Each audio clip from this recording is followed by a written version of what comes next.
Special रिपोर्टमध्ये आपण पुन्हा एकदा पुण्यातल्या पर्वती परिसरात घडलेल्या घटनेचा आढावा घेणार आहोत.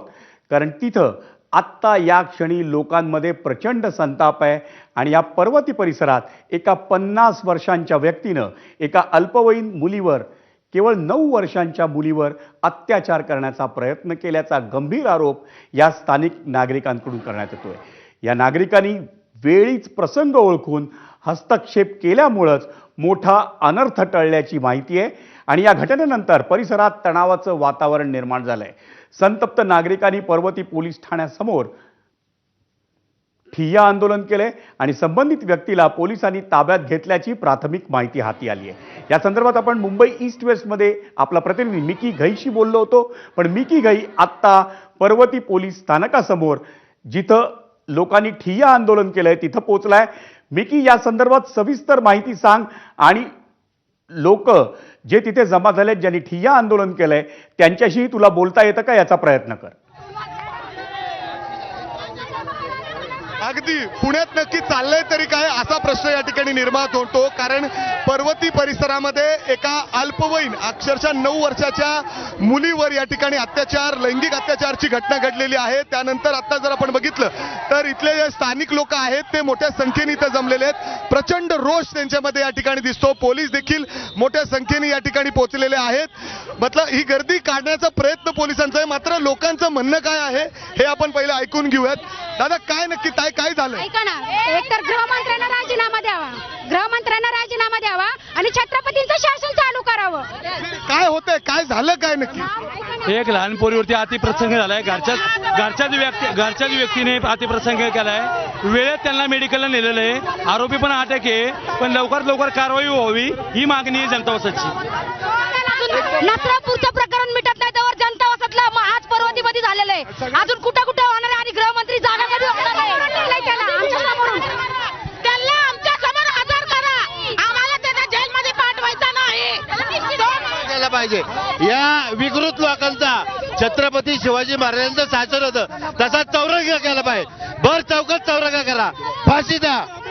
आता आरोपी गृहमंत्र्यांना राजीनामा द्यावा आणि छत्रपतींचं शासन बसवा. गृह खात्याचा अपेक्षे आरोपीला ताब्यात घेतलेल्या पोलिसांचं म्हणणं आहे आरोपीला ताब्यात घेतलंय. सरकारचा अपेक्षा गृह खात्याचं. गृहमंत्र्यांनी राजीनामा द्यावा. जमत नसेल तर त्याला आमचा ताब्यात घ्या. शासनाला जमत नसेल तर त्याला आमचा. आपण रोष बघतोय, लोकांमध्ये रोष आहे प्रचंड. पुणे शहर विद्येचा बाहेरघर आहे. आता कसला बाहेरघर आहे? काय चाललंय 6 महिने? काय चाललंय? ठिकाणी असं होतंय. राहिलेली नाही. पोलीस नक्की काय झालंय सर? तुम्ही प्लीज सांगतो. चला, आपण जर बघितलं तर पोलीस या ठिकाणी आपल्याला इथं जे आपण शूट करतोय ते देखील रोखतायत. सर, तुम्ही प्लीज आम्हाला सांगा काय झालंय, सांगा. आता जी घटना घडलेली आहे, आईची फिर्याद घेणे चालू आहे. जे काही सेक्शन आहेत, कठोर सेक्शन ते आपण लावत आहे. त्याच्यामध्ये पॉक्सोचा सेक्शन लागणार आहे आणि मॉलिस्टेशनचेही सेक्शन लागणार आहे आणि ससूनमध्ये मेडिकल चालू आहे सध्या. काय यांचं काय म्हणणं आहे? तर मागं लाठीचार्ज होत आहे असं त्यांचं म्हणणं आहे. लाठीचार्ज होत नाहीये. आता हे सरकवलं पाहिजे असं मला वाटत आहे. नक्की का जमलेत हे? यांचं काय म्हणणं आहे? यांचं म्हणणं आहे की आत्ताच्या आत्ता फाशी द्या, जे आपल्याला शक्य नाही. सर, ते आरोपी अटकेत आहे. आरोपी अटकेत आहे. बरं, ती मुलगी सध्या सेफ आहे, सुरक्षित आहे? मुलगी सुरक्षित आहे. मुलीला काही असं हे नाही, इंजरी नाहीये. मुलगी सेफ आहे, ससूनला आहे. पण यांच्यासाठी आरोपी हा घरातलाच आहे. पोलिसांची भीती राहिलेली नाही.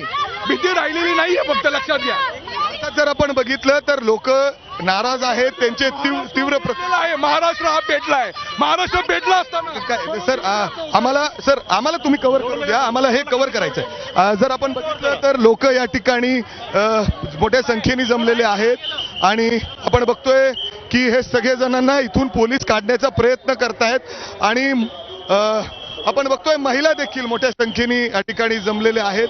नक्की एक अल्पवयीन मुलगी आहे जिच्यावर हे लैंगिक अत्याचाराचा प्रकार घडलेला आहे.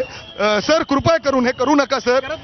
तुम्ही ऐका ना सर, तुम्ही चॅनलला हे पोलिसांना सर विनंती आहे, तुम्ही कॅमेऱ्याला असं करू नका सर, प्लीज विनंती आहे सर तुम्हाला.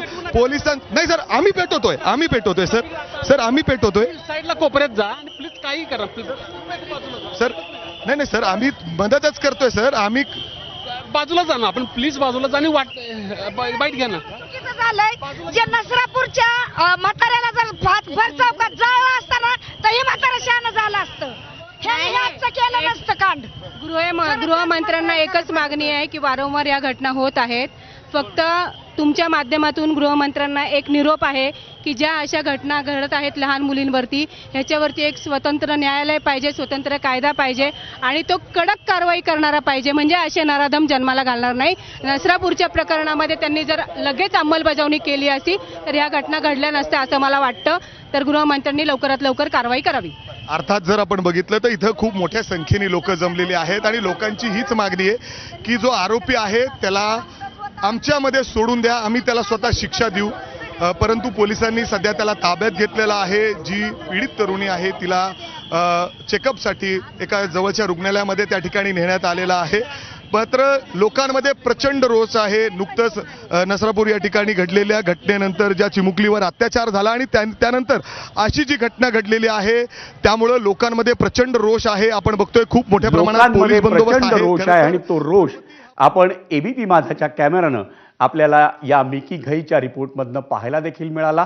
लोकांनी ठिय्या आंदोलन केलंय कारण पुण्यातल्या पर्वती परिसरात एका 50 वर्षाच्या व्यक्तीनं एका अल्पवयीन म्हणजे 9 वर्षांच्या मुलीवर अत्याचार करण्याचा प्रयत्न केला आणि लोकांचं तिथं लक्ष गेलं.